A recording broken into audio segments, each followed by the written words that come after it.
ओम नमो भगवते वासुदेवाय। श्रीमद् भागवत महापुराण आठमो स्कंद चौथो अध्याय गजेन्द्र અને ગ્રાહનું પૂર્વ ચરિત્ર અને તેમનો ઉદ્ધાર।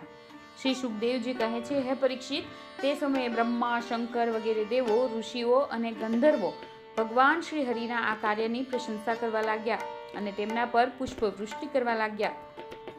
સ્વર્ગમાં નગારા વાગવા લાગ્યા, ગંધર્વો ગાવા નાચવા લાગ્યા તથા ઋષિઓ, ચારણો અને સિદ્ધો ભગવાન શ્રી પુરુષોત્તમની સ્તુતિ કરવા લાગ્યા।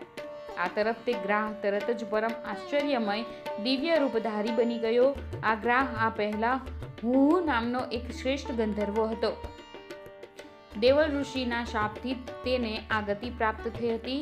અત્યારે તે ભગવાનની કૃપાથી મુક્ત થઈ ગયો। તેણે સર્વેશ્વર ભગવાનના ચરણોમાં માથું મૂકીને પ્રણામ કર્યા। ત્યાર પછી તે ભગવાનના સુયશનું ગાન કરવા લાગ્યો। વાસ્તવમાં અવિનાશી ભગવાન જ સર્વશ્રેષ્ઠ કીર્તિ સંપન્ન છે અને તેમના ગુણ તથા તેમની મનોહર લીલાઓ ગાવા યોગ્ય છે। ભગવાનના કૃપાસભર સ્પર્શથી તે ગ્રાહના બધા પાપો અને દુઃખો નાશ પામ્યા। તેણે ભગવાનની પરિક્રમા કરીને તેમના ચરણોમાં પ્રણામ કર્યા અને સૌના જોતા જ પોતાના લોક ભણી પ્રયાણ કર્યું। ગજેન્દ્ર પણ ભગવાનનો સ્પર્શ કરતા જ અજ્ઞાનના બંધનમાંથી છૂટી ગયો। તેને ભગવાનનું જ રૂપ પ્રાપ્ત થઈ ગયું। તે પિતાંબરધારી અને ચતુર્ભુજ બની ગયો। આ ગજેન્દ્ર પૂર્વજન્મમાં દ્રવિડ દેશોનો પાંડ્યવંશી રાજા હતો। તેનું નામ હતું ઇન્દ્રદ્યુમ્ન। તે વિખ્યાત વિષ્ણુ વ્રત પરાયણ ભગવાનનો ઉપાસક હતો। એક સમયે તે રાજ્યનો ત્યાગ કરીને મલય પર્વત પર રહેતો હતો। તેણે જટા વધારીને તપસ્વીનો વેશ ધારણ કર્યો હતો। એક દિવસ સ્નાન કર્યા પછી પૂજાના સમયે મનને એકાગ્ર કરીને તથા મૌન વ્રત ગ્રહણ કરીને તે સર્વશક્તિમાન ભગવાનની આરાધના કરી રહ્યો હતો। તે સમયે નસીબ જોગે પરમ યશસ્વી અગત્ય મુનિ પોતાની શિષ્ય મંડળી સાથે ત્યાં પધાર્યા। તેમણે જોયું કે પ્રજાપાલન, ગૃહસ્થ યોગ્ય, અતિથિ સેવા વગેરે ધર્મનો પરિત્યાગ કરીને તપસ્વીઓની જેમ એકાંતમાં બેસીને આ ઉપાસના કરી રહ્યો છે। તેથી તે ઋષિ અત્યંત ક્રુદ્ધ થયા। તેમણે રાજા ઇન્દ્રદ્યુમ્નને શાપ આપ્યો। આ રાજાએ ગુરુજનો પાસેથી બોધ ગ્રહણ કર્યો નથી અને અભિમાનને લીધે પરોપકારમાંથી નિવૃત્ત થઈને દુરાત્મા બની ગયો છે। બ્રાહ્મણોની અવમાનના કરનારો આ હાથી જેવો જડ બુદ્ધિ છે, તો આને તે જ ઘોર અજ્ઞાનમયી હાથીની યોનિ પ્રાપ્ત થાય।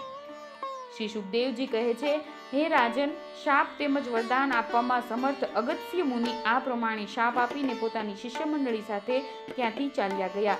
રાજર્ષિ ઇન્દ્રદ્યુમ્ને આ મારું પ્રારબ્ધ હશે એમ સમજીને સંતોષ માન્યો। ત્યારબાદ તેને આત્માનું વિસ્મરણ કરાવી દેનારી હાથીની યોનિ મળી। પણ ભગવાનની આરાધનાનો પ્રભાવ એવો છે કે તેને હાથી થવા છતાં પણ ભગવાનનું સ્મરણ થઈ જ આવ્યું। ભગવાન શ્રી હરિએ આ પ્રમાણે ગજેન્દ્રનો ઉદ્ધાર કરીને તેને પોતાના પાર્ષદ બનાવી લીધો। ગંધર્વો, સિદ્ધો, દેવો વગેરેએ ભગવાનની આ લીલાનું ગાન કર્યું।